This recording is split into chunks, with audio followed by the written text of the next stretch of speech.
So I'm going to be talking about a constraint called the OCP-Place, and let me just thank some people who have helped me with this work. So I've been collaborating with Marieke Obdane, who's a graduate student in our department, and Matt Goldrick has been helping me out as he always does, and a lot of people have shared their data with me. They may not be happy with what I've done with it, but they were gracious to give it to me.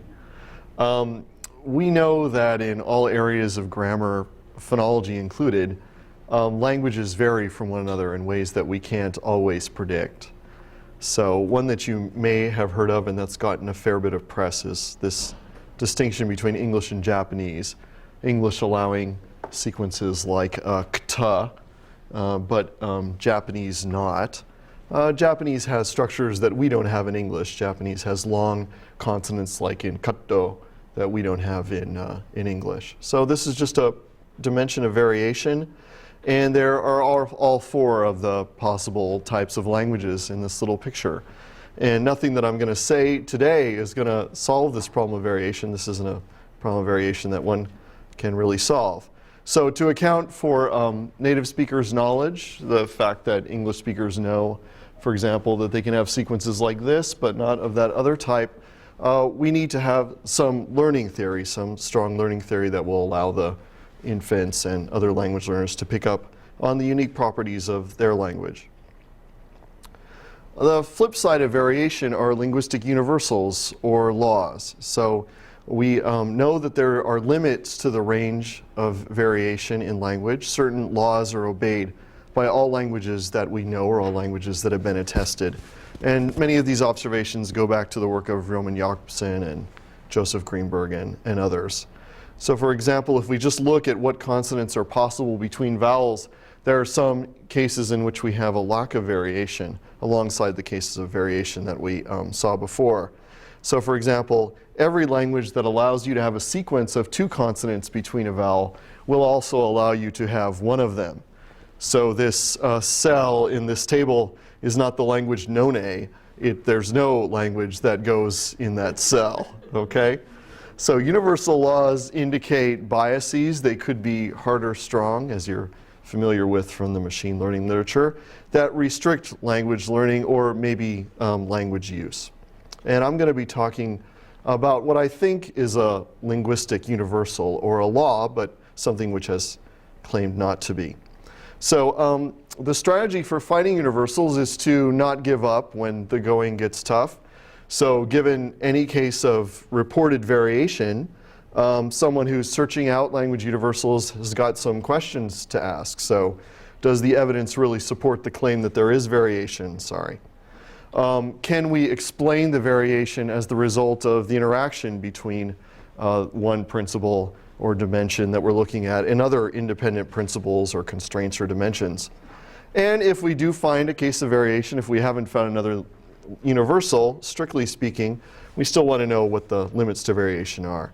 So the goal of this kind of universalist approach to language, looking at what's common across languages, is not to deny that in some cases significant learning is going to have to be done, but rather to determine cases in which learning would not, strictly speaking, be necessary. So this talk is about a case that appears to fall between the poles of universalism or universality and variation. And that's the OCP-Place law. So it turns out, and for reasons that I don't think anyone fully understands, many languages disprefer consecutive consonants in a root, in a noun, in a verb, and an adjective that have different instances of the same place of articulation. So there's a nice survey of this that's been done recently that looked at a lot of African languages that hadn't been studied, but if you look in any language family, you will find good instances of this law. Two of the now most well-known cases come from different language families. So Arabic is the case that is most well-known. There are roots like katab, kataba, all three of those consonants having different places of articulation, but no or very few roots like kagab, where ka and ga have the same place of articulation, or something like katad, where ta and da do.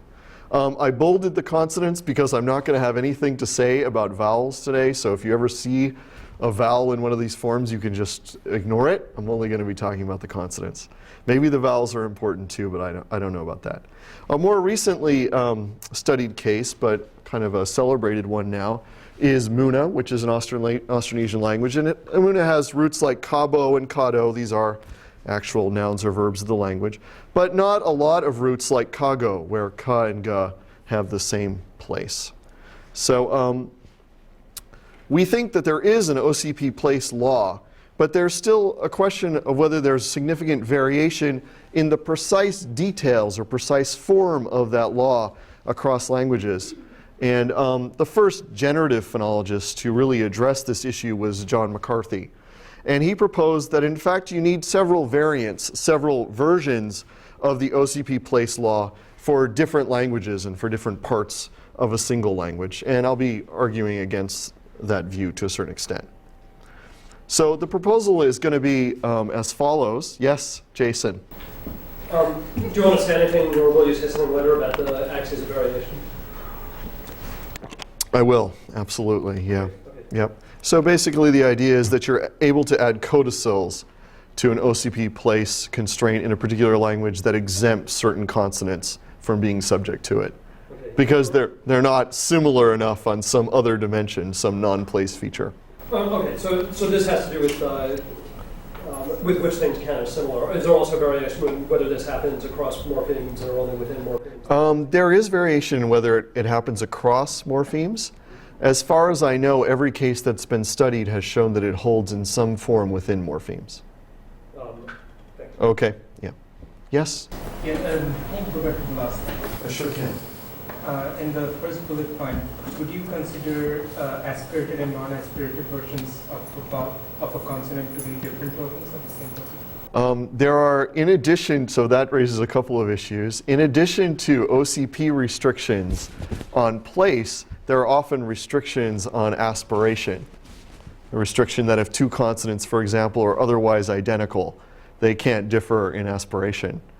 We're going to get to the details of what I consider to be identical or highly similar consonants, but yes, they would. Those would count as very similar. So why did you ask? Yeah, my reason for mentioning that is that you're claiming that maybe all languages would disprefer different tokens with the same.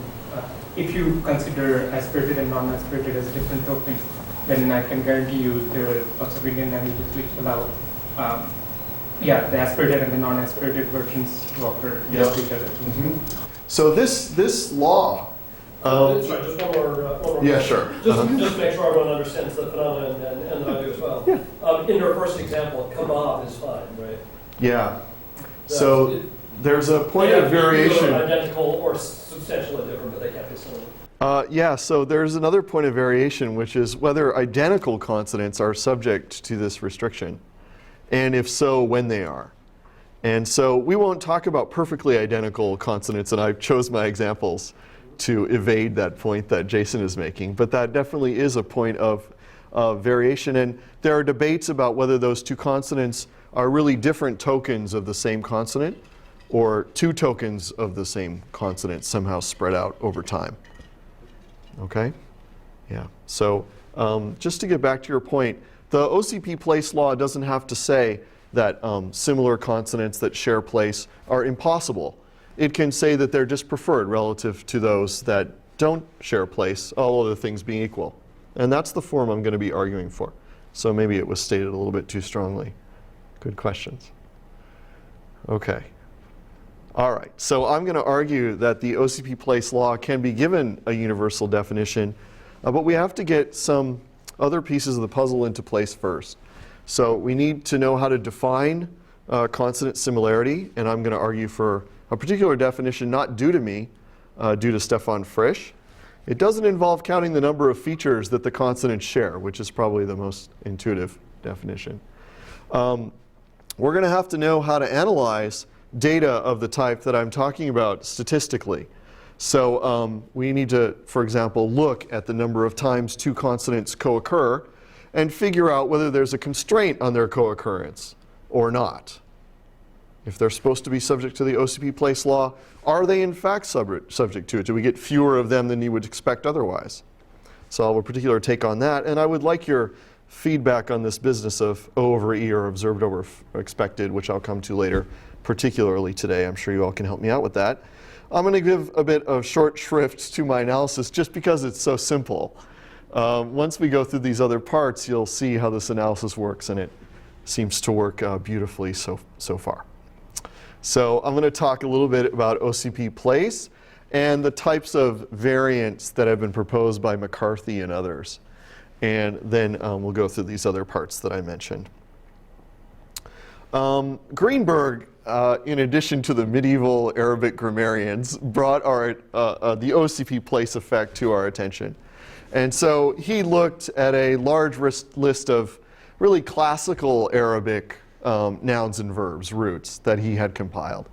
And linguists have passed around this list of roots amongst themselves for 40 plus years now.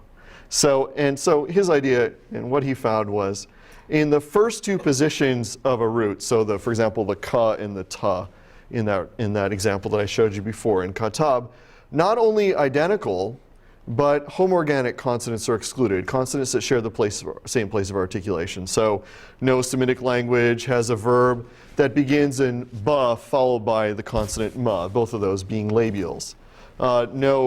None of these languages have ga followed by ka, both of those being velars, or I'll call them dorsals. And so he took the fact that you couldn't have ba followed by ba in those first two positions to be a special case of the fact that you can't get two consonants in those positions that have the same place. If they're identical, of course, they would have the same place. But he pointed out there's a wrinkle, which is that homorganic, having the same place of articulation, doesn't mean exactly what you would expect it to mean. So it requires some consideration, and that's been the problem that many people have addressed. So just to make sure we're clear on some of the places of articulation and so forth before I go on, there's a general constraint known as the obligatory contour principle, which says you can't have adjacent identical elements. And it was first proposed for tone and then extended to other sounds. We're going to talk about the OCP on the place features. So it says you can't have adjacent identical place features. You can have one place feature like this labial here made with the lips that's in some sense associated to two segments. It's just one instance of labial spread out over time. What you can have are two instances of labial right next to one another. And according to the definition of right next to one another, that's relevant when you're only looking at the consonants, you can't have two labials here either. So you see if you ignore the vowels, these two labial features are abutting one another. That's disallowed. So I'll be using these terms, labial for sounds made with the lips, that includes pa and fa, and coronal for ta and sa, dorsal for ka and ha. And we won't talk about the pharyngals in Arabic, but they follow this same law. So here's the law that we're talking about. No adjacent homorganic consonants in the root. No adjacent consonants that share one of those place features that I was just talking about. But as I noted before, this notion of homorganic is not so straightforward. And here is the sort of crux of the problem. In Arabic, there's a distinction between the labial place of articulation made with the lips and the coronal place of articulation made with the tip or the blade of the tongue. So as I've been saying all along, you can't combine labials in the first two positions, first two consonant positions, of a noun or a verb or adjective of a root in Arabic. So you don't have ba-fa, you don't have ba-ma. And I mean all these pairs to be symmetric, so you can't have fa-ba or anything like that either. But the coronals behave a little bit differently. You can't have da and ta or ta and da. You can't have na and ra or ra and na. But you can mix those two sets, the set of coronal obstruents, which include da and ta, and the set of coronal sonorants, which include na and ra and la. Those can be mixed together in the first two positions of a root. So you can have, and you do have, roots that begin with na and da, and you do have roots that have that opposite sequence as well.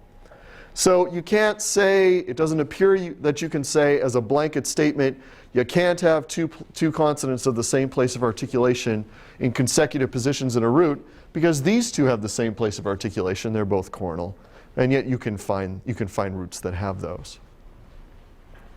So that's the problem that we'll be referring to over and over, the sort of labial coronal asymmetry in Arabic. Just so you know, the other places of articulation behave like the labials.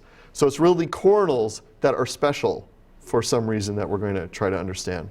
Could that be because coronal is just the absence of a place feature? People have tried to argue that coronal is the absence of a place feature and is therefore exempt from any restrictions that apply to place features. Maybe they get their place features late in some kind of phonological derivation.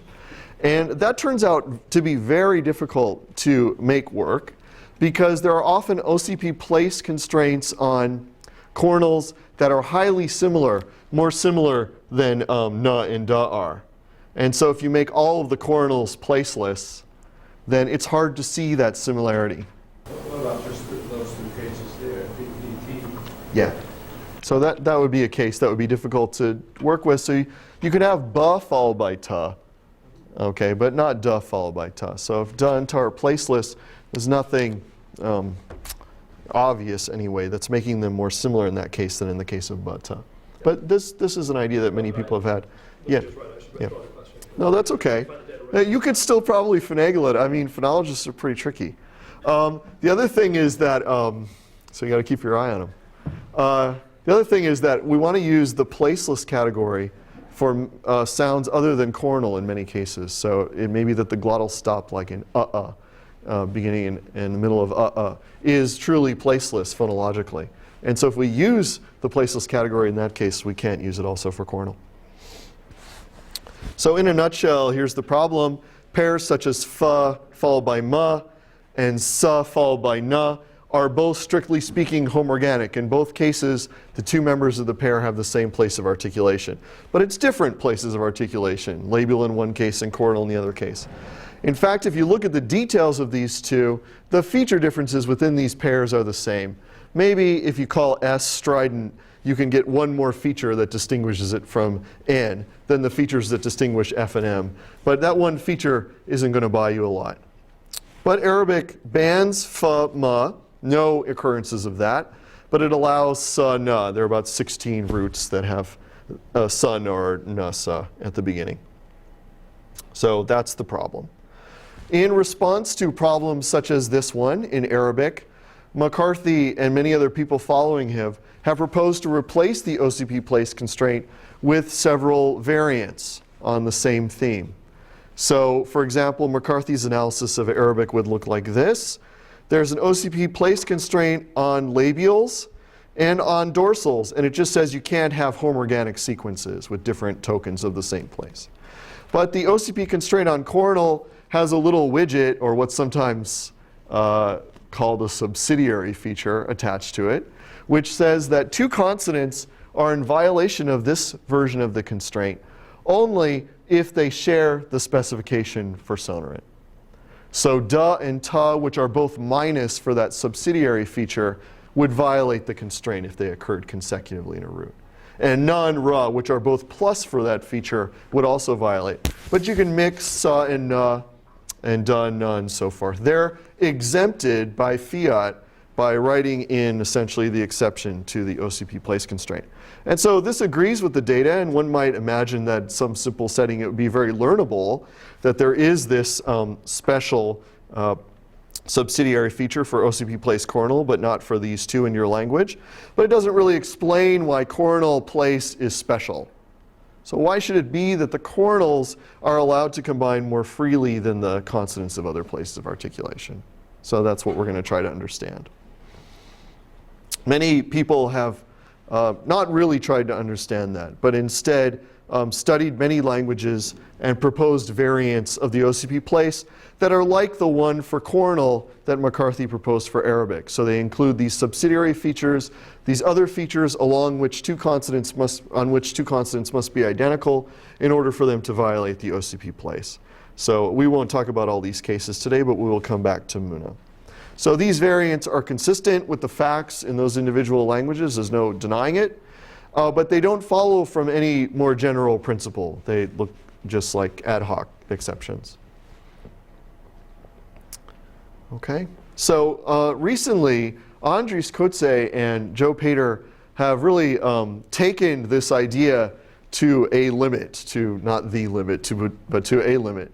And so they've argued that Muna differs from Arabic in the relative strengths of features that affect the co-occurrence of homoorganic consonants. And one claim that they've made, for example, is that when two consonants share voice and place, that's a very serious violation of the OCP-Place constraint in Muna, but it would be a less serious violation, they've claimed, in Arabic.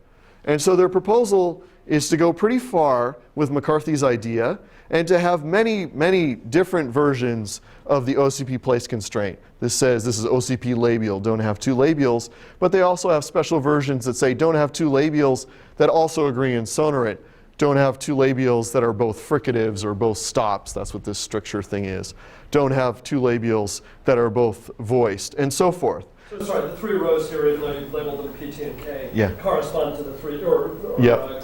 Konstantin and Pater have, correspond to the three rows on the McCarthy scale. That's right. So this is, This is just their notation. yep, absolutely. This is labial, this is cornal, this is dorsal. We'll just, sometimes I'll use capital PT and K to refer to those classes, but yeah, that's exactly what's going on. Okay, so we have however many constraints we have here. I think they actually have a few more. But the idea is that all these constraints are independently weighted or ranked or prioritized within a language and across languages. So with these constraints, it's perfectly possible to have the anti-Arabic language in which it's only the cornals that are subject to the strict OCP-Place constraint, but the labials and the dorsals and the pharyngals have that subsidiary feature that refers to, that requires them to be identical with respect to sonorant. So there's no reason, given this constraint set, for Arabic to be the way it is. You could have anti-Arabic just as easily. You could have anti-Muna and so forth. Okay, so here's what we've seen so far. Cases such as Arabic disallowing F followed by M, or M followed by F, and allowing cases of S followed by N or the reverse. And difference, so that's a difference between two places of articulation within a language. And differences like Arabic allows N followed by D, but Muna really more strongly disprefers that. They seem to pose a problem, prima facie, for the universalist theory of OCP-Place.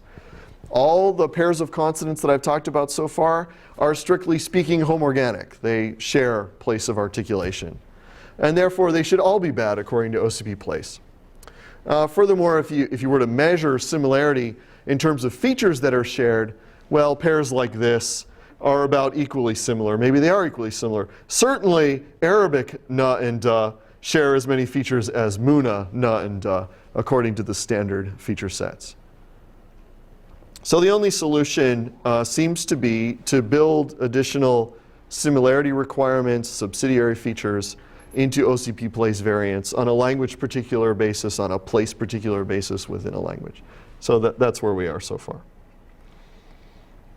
We're going to talk about a different way of defining consonant similarity, which is going to get us out of the Arabic problem, but we're going to run headlong into the Muna problem and have to find a different way out of that. But the universalist doesn't give up easily. So here's the problem from Arabic. Labial pairs like ma, ba, and cornal pairs like na, da are both homoorganic. Arabic allows one but not the other. The members of the two pairs differ by exactly the same features.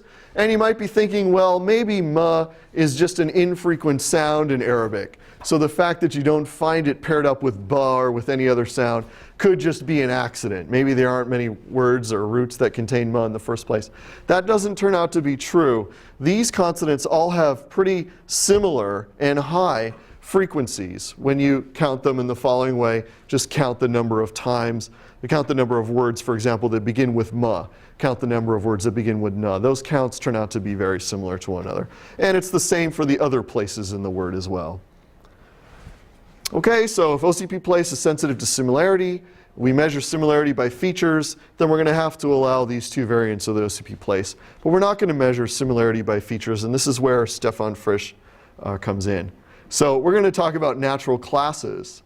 We assign feature values to segments, and using those feature values, we can pick out classes of segments that tend to show similar phonological behavior, and that's why they're called natural.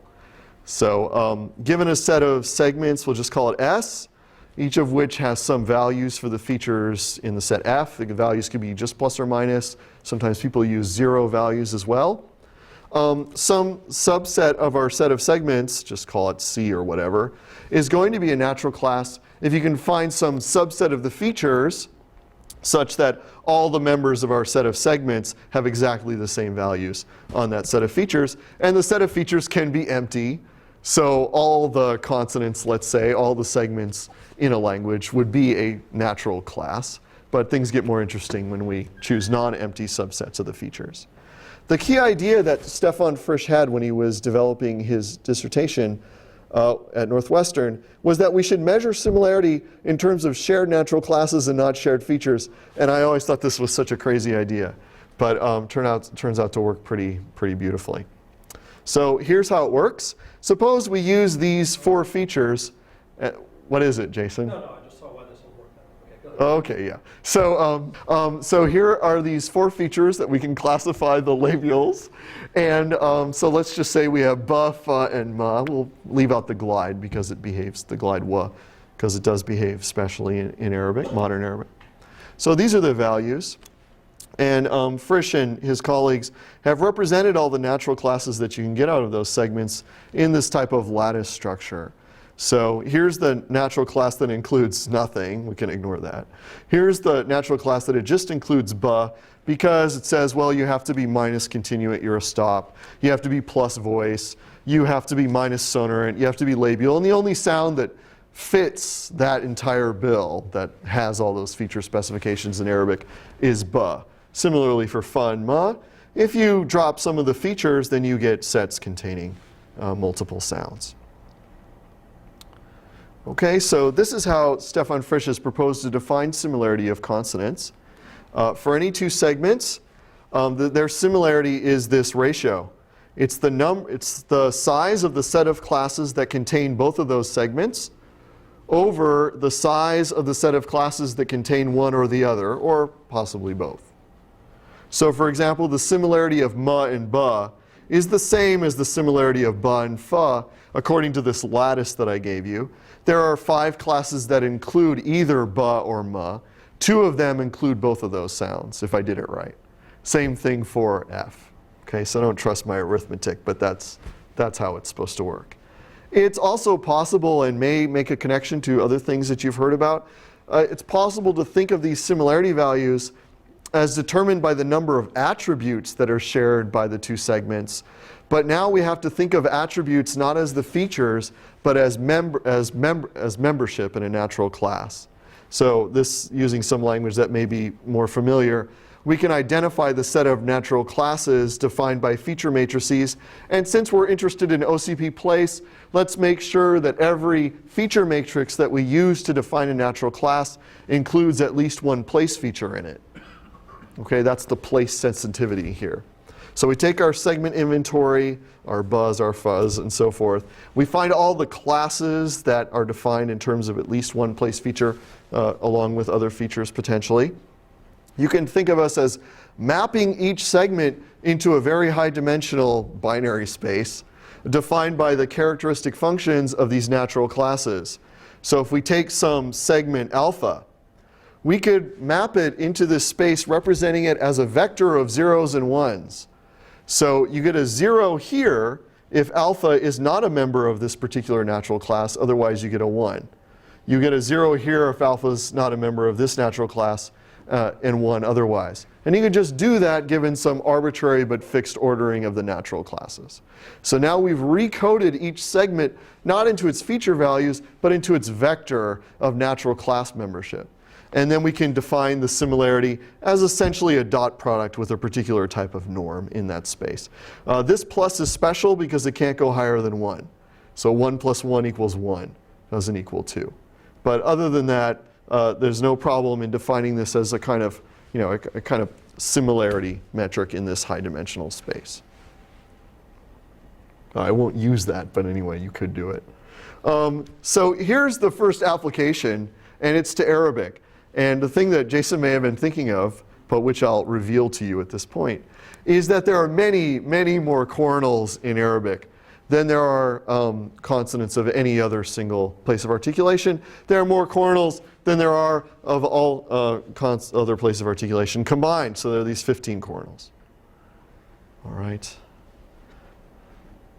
So the result is that when we apply this natural classes similarity metric, we get lower similarity for consonant pairs than for matched labial or dorsal pairs. The greater number of coronals somehow expands the space, expands the coronal part of the space, making consonants that would be very similar to one another if they were labials or dorsals less similar to one another because they have all these other members in the same place. So there are relatively few natural classes that can be picked out using labial or dorsal, but there are many more natural classes that can be created with the feature coronal because we're talking about a ratio of shared versus unshared natural classes. All of the things being equal, the more classes we have, the lower that ratio is going to be, the less similar two consonants are going to be. Of course, that won't always be true, but that's in general what's going on. So now we can go back to our OCP-Place constraint and make it sensitive to similarity of this very particular type. And we can say, as essentially Frisch and Janet Beer-Humbert and Michael Brough did, that given two adjacent homoorganic consonants in a root, for example, a root of Arabic, we're not going to say that that sequence is absolutely good or absolutely bad. We're going to say that it's bad in proportion to the similarity of those two consonants that share place. And so that means that all other things being equal, the labial homoorganic sequences like fa and ba are going to receive worse violations according to this constraint than the coronal homoorganic sequences like sa and so forth. So in principle, you can see how this would solve the problem for Arabic. And in fact, Stefan and many others have argued that it solves the problem better than McCarthy's original solution did. Because although you do find sequences like this and not sequences like this, these aren't in some sense as good as you would expect them to be if those two consonants were homoorganic. So their claim is that there's a good quantitative fit between the degree of violation of this constraint and whether it's violated at all, but we're interested in the degrees of violation, between the degree of violation and the actual number of roots that contain a given pair of consonants. So we don't want to really say, as McCarthy's proposal did, that these two are exempt from the OCP-Place. They just violate it less because they're less similar, not because they don't share as many features as this pair, as the consonants in this pair do, but because the other coronals are pulling N and D apart, and there are so few labials that they're not pulling M and B apart in the natural class space. That's a story.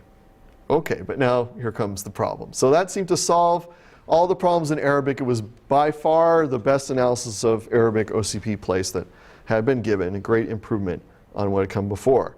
But now Coetzee and Pater came along and they said, well, okay, that works for Arabic. And if you were only interested in Arabic, you could say it's universal, but we want to study many languages, see if it works for them. And here's a language it doesn't work for. All right, so Muna is unlike Arabic, as they claimed, in giving greater weight to voice. And I'm just going to leave this as something that we'll work on later. I think we can solve this problem, but we won't focus on this. I'm going to focus on an unexpected similarity between Muna and Arabic. Muna is like Arabic in having a stronger OCP-Place restriction for labial and dorsal consonant pairs than for coronal pairs. We explained that using the natural class similarity metric by relying on the fact that Arabic had so many coronals, but Muna doesn't have that many coronals. It has just about as many labials as it has coronals, and the sets of labials and coronals are very well matched featurally. And so that will lead Coetzee and Pater to reject this proposal that we can have this gradient OCP-Place constraint that's the same across languages as long as it refers to natural class similarity. They'll reject that in favor of that big table of constraints that I showed you before. Okay. So here's the Muna inventory. And you can see there aren't heaps and heaps of coronals as there were in Arabic. And there are more labials, many more labials, twice as many as there were in Arabic. And so the imbalance between the labial and coronal places of articulation is not sufficient here to support the kind of reasoning that we used for Arabic. These sub-inventories are of about the same size, and we'd expect the members to be about equally spaced when they're matched pairs. Now, there are fewer dorsals and only one pharyngeal. There's no, we don't have to worry about the pharyngals in Muna. But there are fewer dorsals, and you might be able to use the same type of reasoning that we used for Arabic to account for the restriction on the OCP-Place restriction on dorsals in Muna, but probably not for the labials. So here's where we are. I've proposed to replace the original constraint with one that I've claimed to be universal, though we see problems right now. It's gradient in the sense that it signs numerical violations, not just 0 and 1. And it's sensitive to this type of similarity that I've been talking about. And the good thing about this new version of the constraint, and this is due to Frisch and colleagues, is that it explains the fact that labial, and dorsal pairs are worse than coronal pairs in Arabic. It explains it by reference to something independent about the language, that there are so many more coronals. But we raise a new problem. How can this OCP-Place constraint operate similarly in Muna and Arabic, being violated more seriously for the labials and the dorsals, given that the inventories in the two languages are not very similar to one another? So that's the problem. Okay, so we could give up now, but we'll just keep plowing ahead. So this is the third part, and this is the part that's more statistical. Maybe you have some things to say about this. So I'm going to argue that a particular statistic that people have used to measure the strength of OCP-Place, in fact, it's essentially the statistic that everyone has used to measure the strength of OCP-Place, for a given pair of consonants, is wrong. It doesn't measure what it's purported to measure. And that's not just true for its use in measuring the OCP-Place strength, but it will be true when you use it to measure any phonotactic uncombinations. Okay? So many people from diverse lines of research want to know about the strength of phonotactics like the OCP-Place. So linguists doing what I'm doing, psycholinguists who are studying word perception and production, even sentence comprehension, computational linguists trying to build parsers. They would like to know about the phonotactics and maybe the relative strengths of the phonotactics of a language. All previous studies of OCP-Place and many other studies of other phonotactics have used this statistic called O/E. And one might ask, but in fact no one has ever asked, whether this is a valid method or not. Okay, well anyway. So it was proposed by Janet Pierre-Humbert in a paper on Arabic OCP-Place in 1994. And so here it goes. If you give me two finite sets, you can think of them both as sets of consonants. And we'll just refer to remembers of these sets in a kind of kludgy way by putting these indices in parentheses afterwards. If you give me these sets and you give me a corpus or a data set of pairs that are drawn from the Cartesian product of those sets, and let's suppose the total size of my corpus is n. My corpus is just a list of these pairs. The O/E value for a given combination, one member drawn from the set A, another member drawn from the set B, is defined either in this kind of complicated way or in this simpler way over here. It's the proportion of the data set that has AI followed by BJ, which is written in this way, that has the pair AI, BJ. So that's the proportion of the data set that has that, divided by the product of the proportion of the data set in which the first member of the pair is AI, times the proportion of the data set in which the second member of the pair is BJ. Okay? So big O is just the frequency of this pair in your data set, frequency of two consonants, for example, in the roots of Arabic. This observed frequency you just get by summing over all the possibilities that could occur in the second position, and similarly for the definition of big O, subscript BJ, and so forth. And then to get these proportions, you just divide by the total sample size, not complicated. Okay, so you might think to yourself now, why are we bothering to divide by anything? Why don't we just take the raw frequency of co-occurrence of these two sounds, or the proportion, just divide by the total size of our corpus. Why don't we take that as our index of the strength of the OCP-Place or other phonotactic against them? Why are we also dividing by these other terms? And why are these two multiplied by one another? Okay, so in the general case, this set would be the set of consonants that can occur as the first member of a pair in a root, or maybe a set of constants in general. And B would be the set of constants that can occur as a second member, and we would calculate over E for every pair. And for a given pair, if they're homoorganic, we would take the over E value to be an index of the strength of the OCP-Place constraint against them. The lower the over E value, the thinking goes, the stronger the OCP-Place should be. Let's do something simpler. So let's just imagine we had three consonants, big P, big T, and big K. And they could occur in the first position or the second position of one of these nouns, verbs, or adjectives, one of these roots. And suppose someone handed us this data set where they've cross-tabulated the first and second consonants. So I'll show you where this data set came from in a second, but it's a fabricated data set. So they showed us, well, there are 249 cases in which big P was followed by big P. Abstractly speaking, right? Some labial followed by some labial. And there were more instances in which T was followed by T, but many fewer in which K was followed by K. Do these numbers on the diagonal indicate that the OCP-Place constraint, as it were, is stronger in the case of P and K than it is in T? Well, these are just the raw frequencies of co-occurrence. Over E tells us we should do a couple of operations on this table before concluding whether the constraint has greater strength in one case than another. First, we'll just change all the counts to proportions by dividing by the total number of pairs. The over E statistic is invariant to changes in the total data set size. So we can just get rid of that total size, just normalize it out. So now things look like this.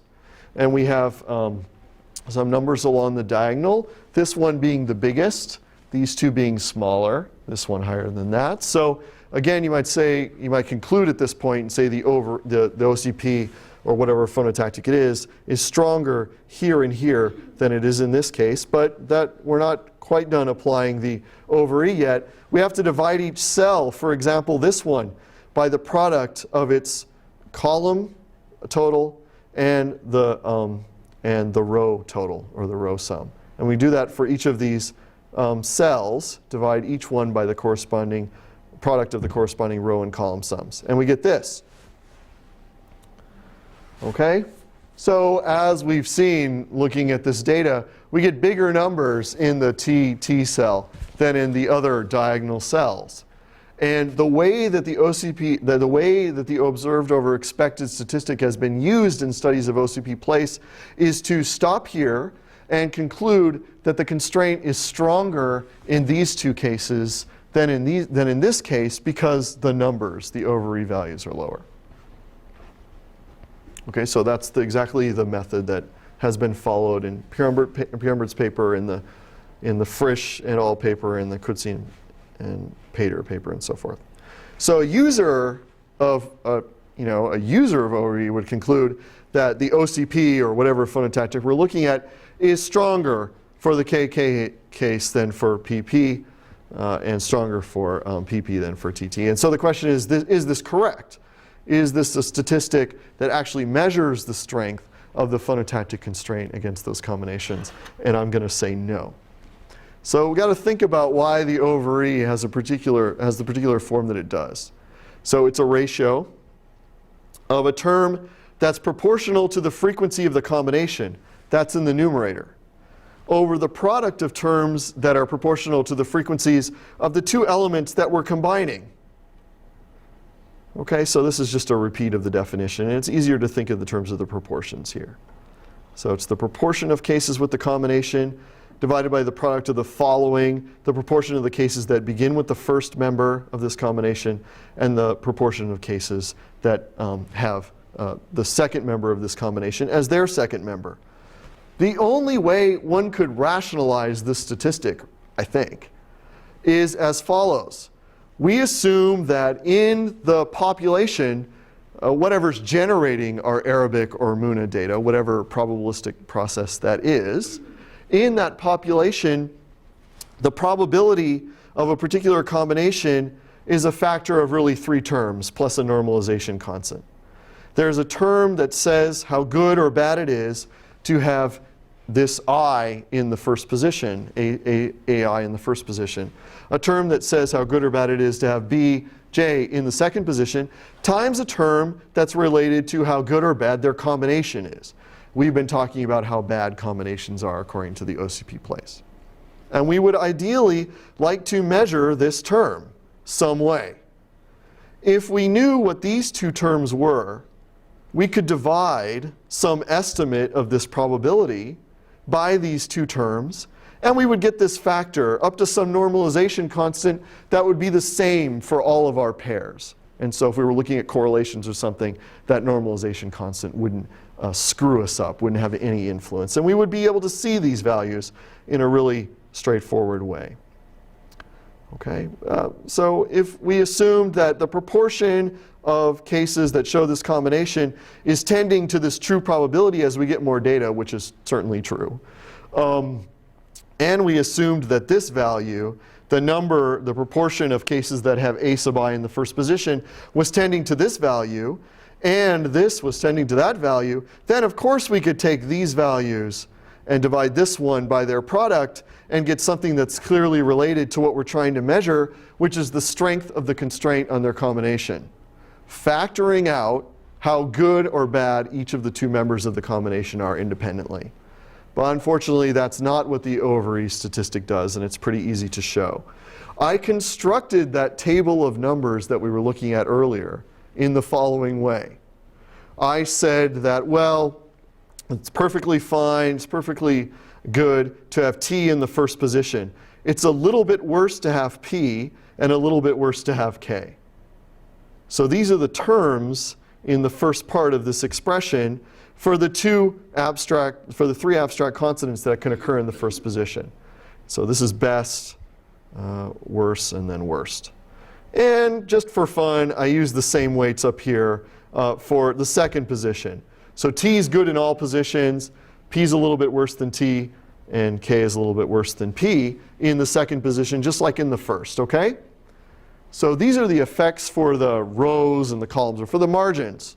But we're interested in the effects that are inside the box. And so I said, look, all combinations are perfectly fine. That's what these ones indicate, except those along the diagonal. But those along the diagonal are getting exactly the same penalty. The OCP-Place, or whatever constraint it is that's restricting the combinations, has, by definition, the same strength in all 3 cases. So the true diagonal effects are all equal. If you go back to the over-E table that we had and pull out just the diagonal, you see that the diagonal values of the over-E statistic are absolutely not the same in this case. That's what we saw before. They're different values, quite different values, in fact. None of them identical to the true value. This one may be coming close. So over-E can make it look as if this type of combination, PP, is worse than this type of combination, TT, even when we know for a fact that that's not true, according to the parameters inside the box, which are the ones we're trying to measure. Those are the phonotactics against the combinations.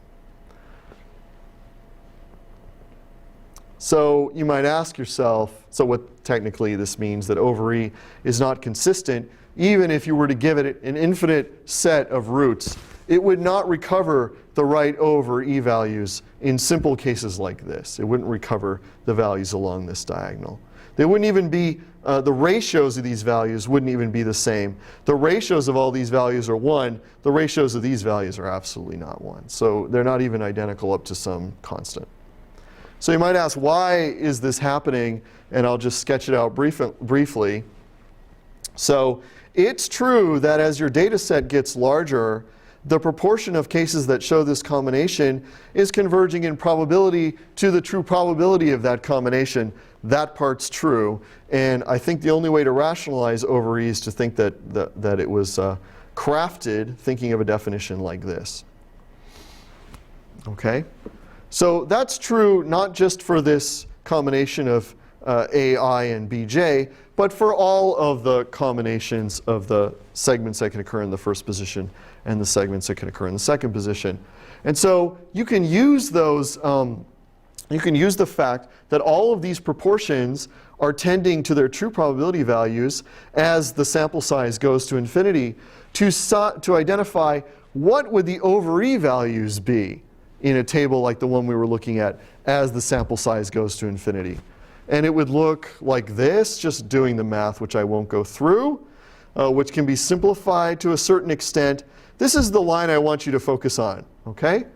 As the sample size goes to infinity, over E does not take necessarily the value that we want it to, the strength of the term that's the phonotactic against this combination.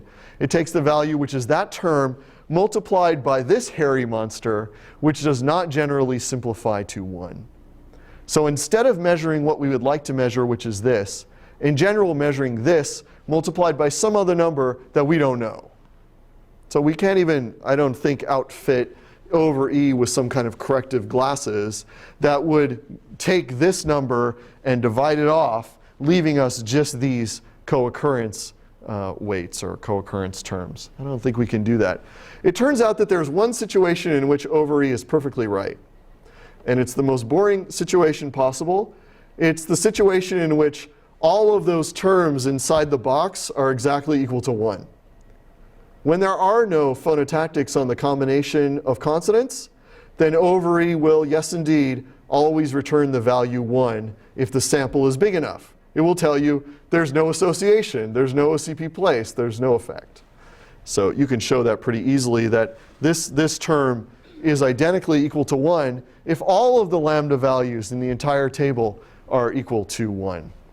If one of them is not equal to 1, then I think all bets are off. I don't have a set of necessary conditions for over E to measure those co-occurrence terms correctly. I just have sufficient. So that was our statistical interlude, and we're coming to the end now. So here's the deal. Over E is inconsistent as a measure of the strength of the OCP-Place. And it's inconsistent in a very particular way. It exaggerates, overvalues the strength of a phonotactic restriction like OCP-Place when you look at combinations of consonants that are already of low probability, independently of lower probability. So when you have lower probability margins, it looks like the constraint on the combination is stronger when in fact you can show in cases like I've designed that it isn't. And this isn't a problem just for over E. If you use the elements of the chi-squared statistic or the elements of the g-squared statistic, or you use transition probability to measure the strength of phonotactic restrictions, you run into exactly this type of problem. Exaggeration of the effects for combinations that would independently be of low probability. Okay, so here we are in the last section. So recall that we got into this dilemma with Muna. Muna has a weak-ish OCP-Place constraint on coronal. It's stronger for labial and dorsal. In that respect, it's like Arabic. But Muna doesn't have the type of inventory that Arabic does with so many coronals. Therefore, we couldn't straightforwardly use the natural classes similarity metric to solve that problem. But how did we know that the OCP-Place constraint was stronger for the labials and dorsals in Muna than it was for the coronals? We only knew through the over E statistic values. We know the over E statistic values are not pure measures of the strength of the OCP-Place or other phonotactics on restriction, on combination. So Muna needs to be revisited, and Marike and I have been revisiting it. And as usual, we've fit a million different models, so I'm just going to give you a little sample here. We saw that the OCP-Place strength can be exaggerated by over E when the consonants that are combining are of relatively low probability. So we might ask ourselves, are labials and dorsals overall of lower probability than coronals in Muna? And it turns out to be that that's true. So if you look at the first member of a consonant sequence, you get more coronals than labials and many more coronals, about more than twice as many as you do dorsals. So we know that under this type of situation, it's likely that over E is going to tell us that the OCP-Place constraint is stronger here than it is here, because the marginals are different. And same thing for second position of a consonant in a sequence. So there is a sense in which Muna and Arabic are the same. It's not in their inventories, but it's something about the distribution of different places of articulation in the roots. There are many more coronals in the roots than there are labials or dorsals. In Arabic, that's largely explained by the fact that there are so many more coronal types of segments. In Muna, it's explained by the fact that there are relatively few coronal types of segments, but each one has a pretty high frequency in the words of the language. Okay, so why did people use over E and transition probability and elements of chi-square and so forth? Why did they use them in the first place?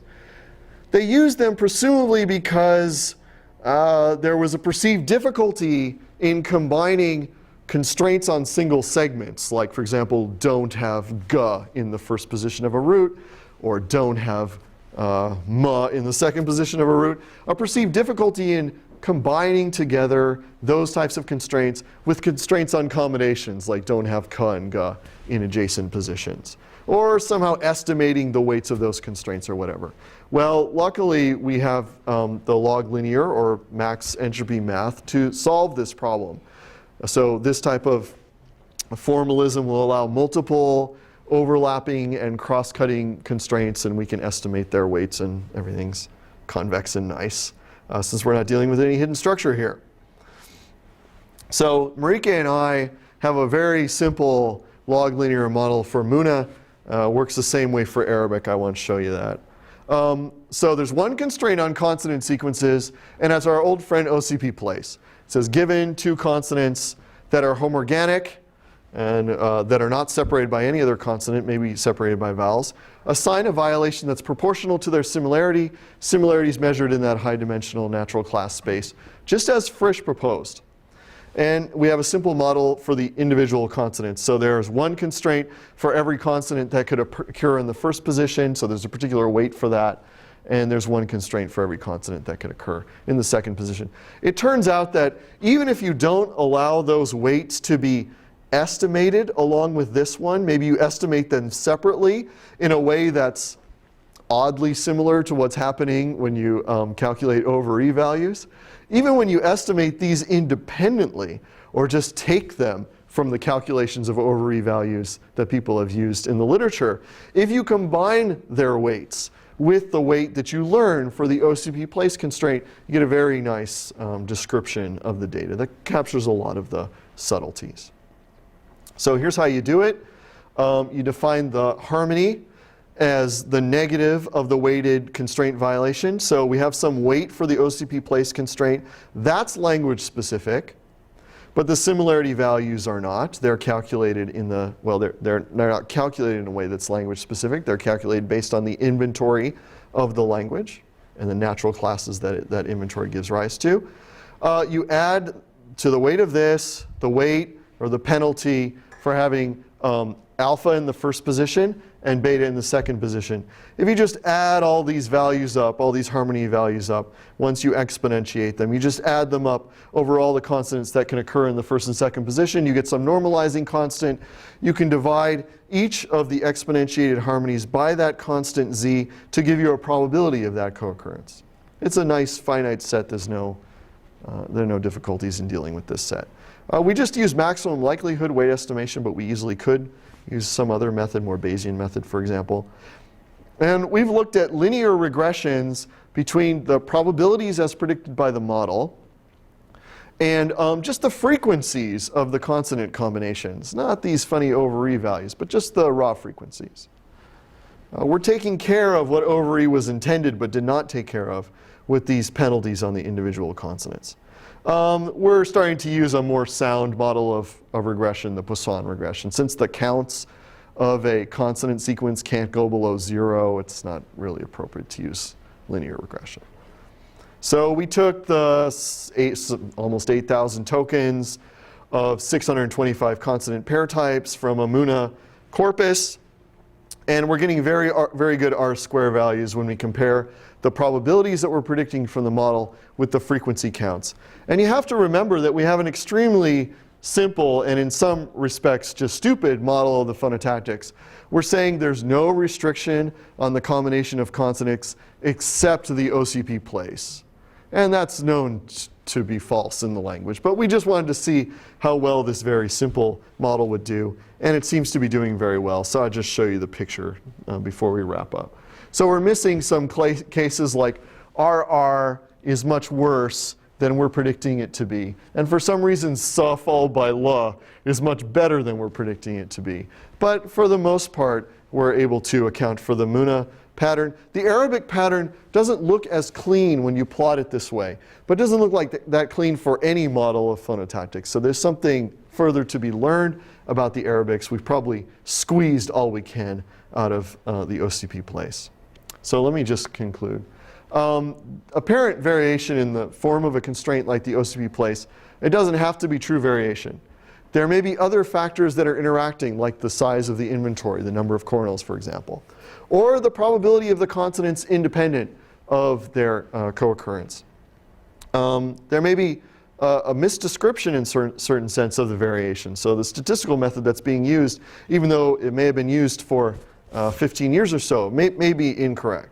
And you may not have the right model of constraint interaction. So one has to examine points like this before concluding that there is true variation as opposed to universality. So here's what we have so far. For the languages that we've looked at, which are Arabic and Muna, and I'm starting to look at Javanese and English, for the patterns that we know well, this gradient version of the OCP-Place, which makes reference to natural class similarity, is accounting for the data quite well when put into the log linear framework. And so we might seriously consider that it is a universal. And of course, I'm not concluding that it is, but it's at least a candidate for universal. Some of the things we're doing now, well, I've assumed that native speakers like their statistics to be consistent, and they might just prefer the use of O/E, and I've assumed that they use these constraint-based models and so forth. All of these points raise issues of psychological reality. Am I talking about just the numbers, or am I talking about the speakers and their grappling with the numbers? So we're currently replicating all of this with English. It's just easier to find those speakers than Muna speakers. There's a lot of work we have to do to reanalyze the literature, since so much of it is used O/E in similar statistics. And that one question that always bugs me, and I don't have any answer for it, is it would seem to be the case that variants of the OCP of the type that McCarthy proposed and others have proposed are very simple. I mean, I have a model that can learn them. And so in some sense, there's a conundrum. If they're so simple, if it would be pretty trivial to learn them, why don't they exist? Why would these phonotactic systems obey universal laws like the universal form of the OCP-Place that I'm proposing? I don't have any explanation for that. So I think that's it. Thank you very much.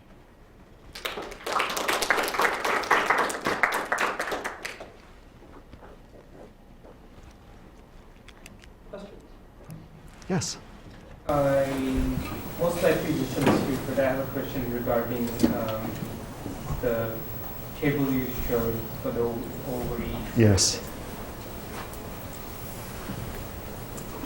Yes, with the next product. Yes. Yes. Am I supposed to interpret this as a table of proportional values? Like, what is this table supposed to be? I see. Yeah, I didn't explain it very clearly. So the idea is that you get the probability of a combination, for example, T followed by P. You get the probability of that by multiplying this value, which is the row contribution, that top value, which is the column contribution, and this one. And then you normalize. You sum over all the probabilities in the table. So that's what it's supposed to mean. It's supposed to connect, but I didn't do it very well. It's supposed to connect to this equation down here. So there's a row term, column term, and then a combination term. And the table shows the row column terms over here, columns, and then the combination term, the co-occurrence term in the middle. I should have expanded it out into the probabilities. So it's three potential functions. That's the left thing, the right thing, and the binary potential function. I think it'd probably be fine if we just labeled, because the way it is right now, it kind of looks like what's in the box is, probably. Yes, it does look like that. Or you just label one of Yeah, them to say, thanks. you know. Okay, I'll definitely do that. And that seems like a. Yeah. Yeah, I got lazy. Yes? Is there any way you can link kind of the probabilities of these things co-occurring somehow with the physical dynamics of actually how they're produced? Is there any way we can say, these are easier to say in some physical model of articulation? I'm very puzzled about, not your question, but I'm very, very puzzled about the facts. Because when children are learning to speak, not just English, but French, many other languages, they often produce exactly this type of sequence in which there are two consonants. They may be identical or not identical, but they share place. So English learning kids often say guck for duck. And guck is one of those cases in which you created something homoorganic from something that wasn't. And so you've gone in the exact opposite direction of this constraint. And so I have often pondered what could be the articulatory basis for this constraint. And for many other constraints, the articulatory basis is clear. For this one, I don't know. It's also the case that when you have people do reiterant speech, have them just speak as fast as they can, saying some nonsense syllables, they're very fast when the consonants are repeated or when the features are repeated. So maybe it's more cognitive. Yeah, I don't like to back off to say that it's arbitrary or cognitive in some way, but yeah, I don't understand its basis yet. So it's actually a functional constraint in adult language to signal that the speaker is not a child. Yeah, yes, exactly. This constraint got reinforced by the older child not wanting to sound like the younger child and undoing some cases of putative harmony. Child wanted to talk too fast. That's right. Yeah, exactly right. That. Let's take time and savor our words with their different places. Yeah. I don't know what it is. Well, it could also be a perceptual limitation rather than a production limitation. So rather than saying, our vocal tract is such and such, therefore, OCP-Place makes it easier. Yeah. Instead, say, well, our ear canal is such and such. So having this allows listeners to pick up on differences rather than, especially in noisy app. I see. That's interesting. So maybe there's some kind of repetition blindness effect, that it's difficult to hear the same gesture or whatever within a short period of time. It is true. Yeah, you can make this crazy argument that it has to do with the representation of phonology in the brain as some distributed pattern of firings. And that you can't, you lose the association of, if you have a word like duck, that the listener might think it's actually cug or something, and then losing the association of position with the features. I see. Yeah, that's an interesting idea, and I think that's similar to an idea that Luigi has been pursuing. That's. I had a layman who was doing a dissertation with Colin and me is utilizing the notion that representations are attractors, and so for this reason, when things are similar, they're attracted to one another, and this is creates some disharmony in the representation, which he argues can be improved by making things more dissimilar. So the puzzle is that there are two diametrically opposite sets of the pairs, and the OCP is one aspect of that. So that there are assimilations as well as dissimilation. So the OCP is the similar side of the coin, and that is a puzzle as to if it's good to be similar, what should also be good to be dissimilar. But if you entertain the notion that representations are attractor, I think that does solve the puzzle, because then there's two ways to remedy the attraction.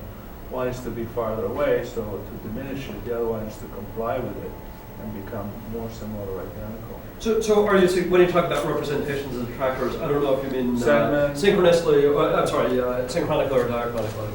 Synchronically. Because you could also imagine some diachronic effect, whereas gug gets normalized either away from gug or toward gug, so that words that are too similar end up disappearing. Synchronic ground. That's how the brain works. That's how we represent a structure.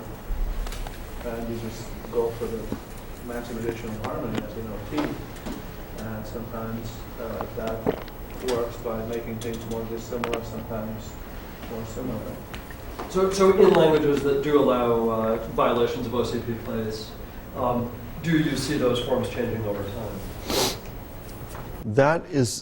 I don't think that's known. And Arabic would be the place where you would want to look because it's such a long historical record. But the thing is that the consonants are changing in many other ways, and so I think people have found it difficult to track the OCP-Place's effect on the historical pattern. Yeah. The Frisch paper, the Frisch et al. Paper, had some perceptual story, and basically they gave a diachronic type of story based on perception. There just wasn't any evidence for it, so I think it's kind of it's up in the air as far as they're concerned. So you have time for one or two more questions? Okay, Kyle. Or you have a plan?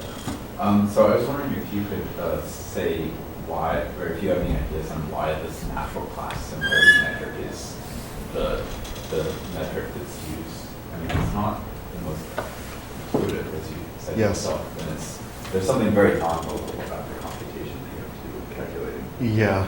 That kind of similarity. Yeah.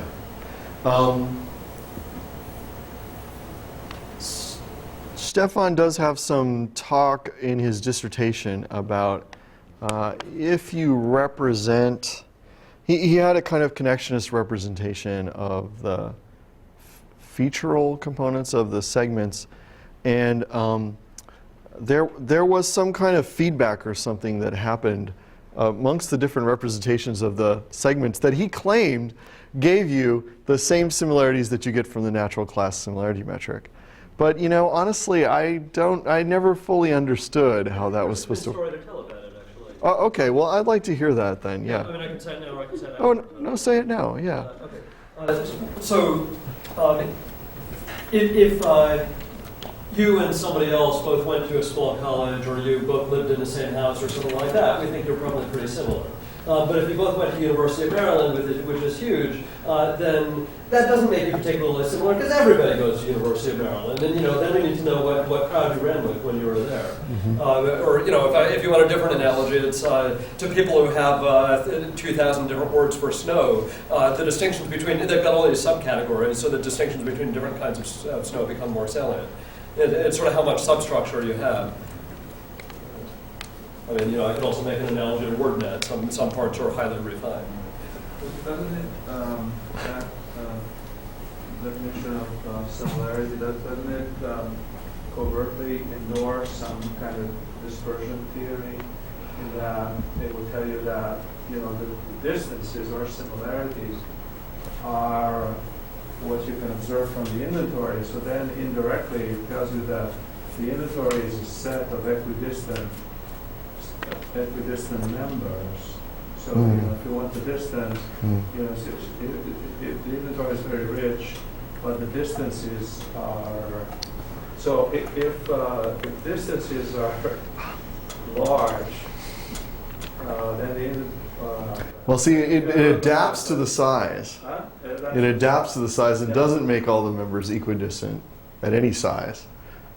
I mean, in general. So. Well, if there were any natural classes that if there were yes. in the University of Maryland. Sure. So if Colin were just one class, and he didn't have subclasses. Absolutely. So that's the coronos is the University of Maryland. Yes, exactly. Yeah, exactly. Right, and the crowds are the natural classes within the University of Maryland. I don't make the analogy, but. So basically it tells you the reason you have more coronos is because there's more space within that set.